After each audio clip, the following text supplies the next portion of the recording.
Welcome to the Lots of Cash Flow podcast, where we dive deep into mobile home park investing, one of the best kept secrets in real estate. I'm Jeff Flynn, founder of Aspen Ridge Capital, and I've built my career investing in mobile home parks. I'm here to share the lessons, strategies, and stories from my journey. Whether you're a seasoned investor or looking to get your first deal, you're in the right place. So let's talk cash flow.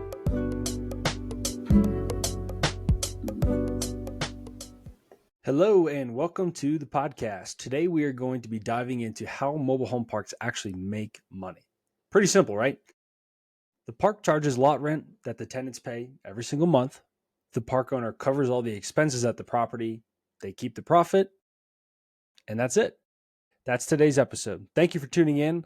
I look forward to having you on next episode all right, obviously I'm just kidding, right? There's way more to it than just lot rent. So let's get into it. Like other types of real estate, mobile home parks can appreciate in value.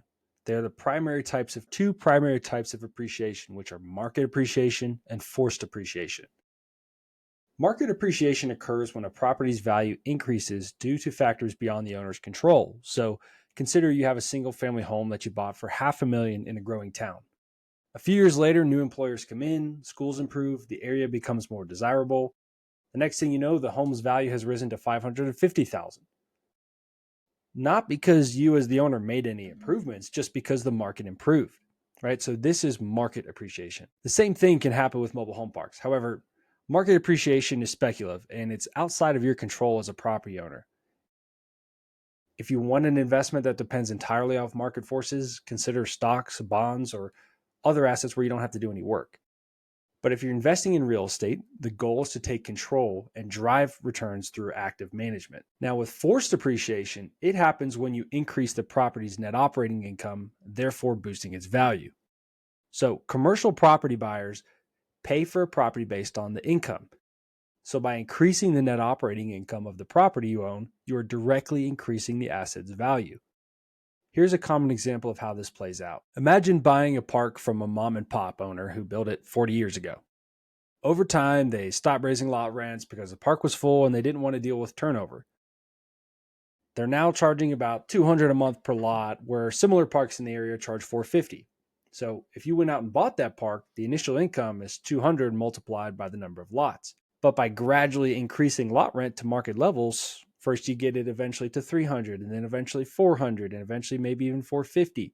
You dramatically increase that park's income and therefore its value. So let's say you bought the park for $1 million with a $250,000 down payment. After implementing rent increases and boosting your income, assuming your expense ratio stays the same, the park's value would double to $2 million.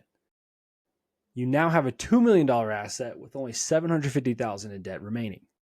Your initial $250,000 investment has grown to $1.25 million in equity, which is a 5x return on the investment. This is how mobile home parks offer exceptional returns through forced appreciation, a strategy that is almost entirely within your control as the park owner. Now, I'm not saying that doubling the value of a property is all that realistic or common, but for simple math's sake, I wanted to give an example that's easy to grasp. Now, another way mobile home parks make money is through renting the mobile homes themselves.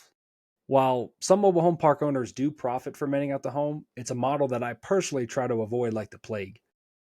The operators I've seen succeed at this strategy are the ones who live near their parks and can manage the maintenance and tenant turnover pretty easily. When renting the homes, the park owner not only charges tenants for the lot rent, but they also own the homes and rent out the homes too with a combined rate. So for example, the lot rent might be around $400 a month, but renting out the home and the lot together could bring in $800 a month. So that's what the park owner does.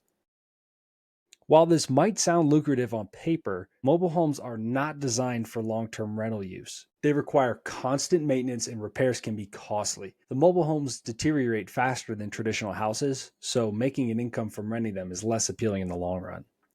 So consider this scenario. You spend $25,000 to buy and place a used mobile home in your park, and you're hoping to rent it out for about $750 per month.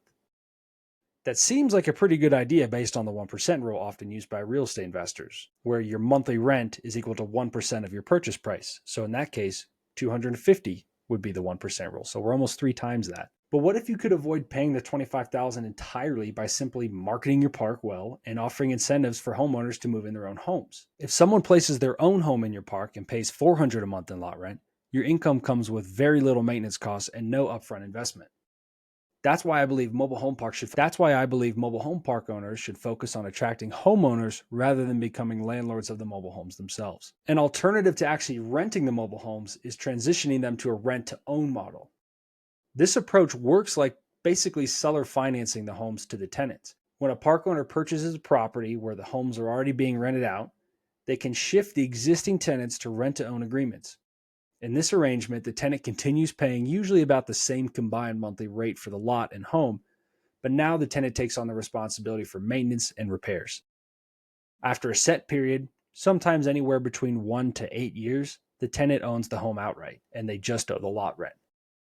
This model benefits both parties because the tenants eventually own their own homes with no interest financing, giving them a valuable asset and home ownership. Meanwhile, park owners maintain steady income while eliminating maintenance headaches, creating a more passive revenue stream. However, it's important to be cautious when buying parks with rent-to-own agreements already in place. You need to make sure that the purchase price isn't inflated due to projected rental income. This can definitely skew the park's true value. But if the numbers work, a rent-to-own option can be a powerful way to operate a park with lower operating expenses and long-term stability. Another way that you make money when you own a mobile home park is through the financing benefits. Mobile home park investing isn't just about collecting rent, it's also about leveraging debt. When you finance a property, your monthly loan payments include two parts: principal and interest. The interest portion of your loan goes directly to the lender as the cost of borrowing money. While paying interest isn't ideal, it is tax deductible, which helps you reduce your taxable income. The principal portion, on the other hand, pays down the loan balance, effectively acting as a forced savings account that builds equity in your property. To see how paying down the principal builds your wealth, let's imagine you buy a mobile home park for $1 million. And let's say in that scenario, you actually put $250,000 down. After 20 years of loan payments, assuming the property's value did not increase at all, which is very unlikely, you would have still built yourself $750,000 in equity just by paying down the loan. Now, the best part about this is that you're not paying it off yourself out of pocket. The property's tenants are covering the mortgage through their monthly lot rent payments.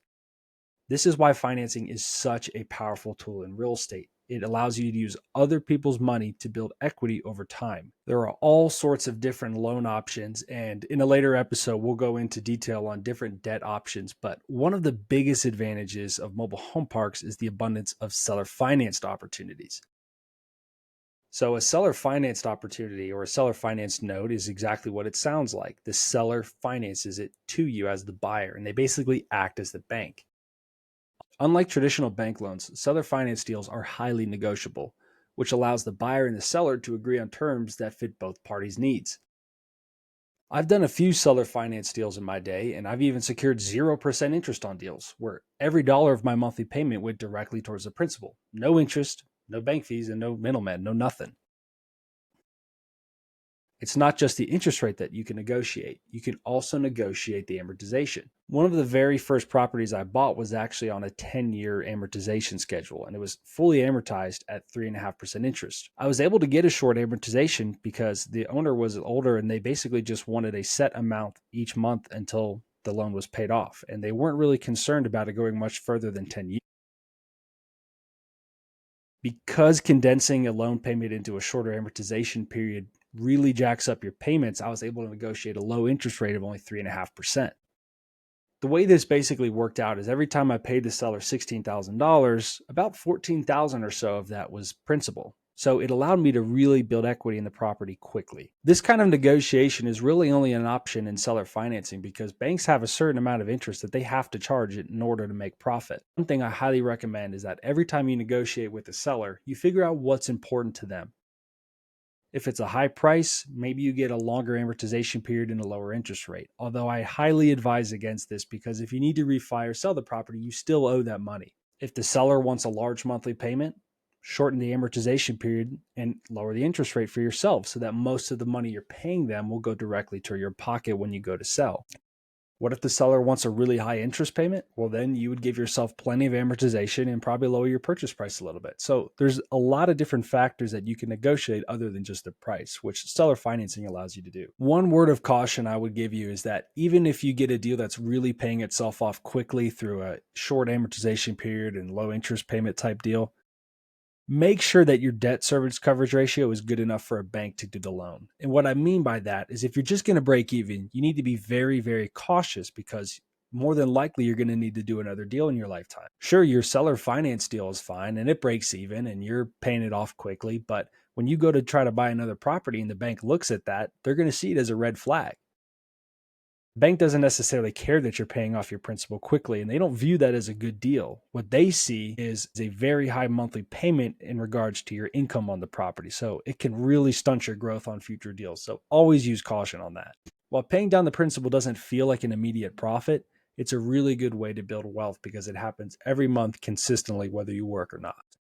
Selling mobile homes within a mobile home park is not the most lucrative strategy, but it can be a smart way to increase your cash flow and reduce your management headaches when you take over a brand new deal. There are programs designed to help park owners bring in new homes and sell them at a small profit. However, the profit margins are usually minimal, and it's not something that you should bank on as a primary revenue source. The real opportunity to make money selling mobile homes comes right after you inherit a new park with a bunch of park-owned homes. If you take the lot rent only approach, which I highly recommend, selling off those homes quickly can be highly beneficial, and let me explain how. If you really wanted to pinch pennies and get as much money for the home as you possibly could, you could probably fix them up a little bit and try to get them painted and sell them for as much as you possibly can.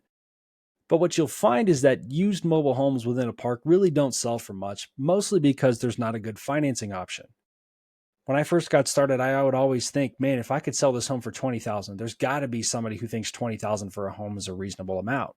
But what I found is that those people who have $20,000 to purchase a home are not looking for a mobile home within a park. And the people who are looking for a mobile home within a park don't have $20,000 laying around to buy it. So you really just don't have a buyer pool for those. However, if you take the approach of just selling them immediately, you can actually set a higher lot rent than you might typically be able to by selling the home for cheaper. So let's say your current tenants are paying $200 when you buy it, and there's other parks in the area that might be charging $500. Now, let's say the previous park owner rented that home for $800. You could sell the home for as little as nothing, but set your lot rent at $500, and the tenant is going to be happy because they've gotten rid of having to pay $800 a month and they're saving money.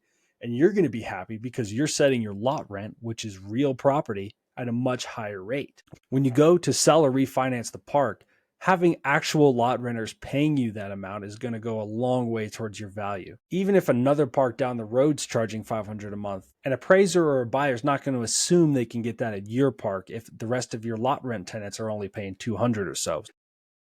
Having actual proof that you get that much is going to go a long way. Now, so far, all the examples we've given are ways that you can generate revenue from your property. But there is an option that can add a lot more to your pocket in the very first year of purchase that doesn't necessarily make you money. And what that is tax savings. When you buy a mobile home park, you're purchasing an asset that can save you hundreds of thousands of dollars in taxes if you do it the right way. As of 2024, there's still a tax policy allowing park owners to take bonus depreciation, which is writing off a significant portion of the property's value in the very first year. Currently, that figure stands at around 60%, and as of 2025, it's going to go down to 40%. And while I'm not a CPA, tax advisor, or a lawyer, I'd like to explain the general concept as I understand it. Let's say you purchase a mobile home park for $1 million. You might assume, like I originally did, that the park is just land, so there's nothing to depreciate. But that's not how the IRS sees it. The way they see it is that the difference between the purchase price of the park and the raw land value, if there was nothing on it, is considered depreciable property. To calculate this depreciation, you're going to need to get what's called a cost segregation study, where a specialist is going to break down the park into depreciable components like roads, utilities, and infrastructure. If any of these assets have a useful life of 15 years or less, you might be able to write them off in the very first year. For example, in 2024, I bought a mobile home park for $1.2 million. And a cost segregation study found that the land was valued at only around $400,000. So that meant that the other $800,000 was improvements, and thus those were able to be depreciated. The cost segregation study took that 800,000 and figured out what percentage of it was attributed to property that had a 15-year lifespan or less, and it found that about 95% of it was. That's one of the best advantages of mobile home parks because you can do cost segregation studies on all sorts of different assets, but with mobile home parks, usually the bulk of that depreciable asset value is actually going to be 15 years or less, which allows you to take that write-off under the current tax code. So to sum it up, there are a lot of different ways you can make money when you own a mobile home park other than just renting out the lots. There are some other small revenue streams like convenience fees or application charges that we didn't really get into in this episode, but you don't buy $1 million asset for minor income sources, so we're not really going to get into those in too much detail. It's always important to focus on the big levers: lot rent, forced appreciation, home sales, financing benefits, tax savings, and if you do all of these right, you're going to build some long-term wealth in this business. Thanks for tuning in to this week's episode. If you got something out of it, go ahead and drop a like. It helps me know that I'm doing a good job putting out useful content that people actually get something out of. So appreciate that. Thank you for listening to the Lots of Cash Flow podcast. If you enjoyed today's episode, be sure to subscribe so you never miss a future episode. Until next time, stay focused, stay driven, and keep moving forward.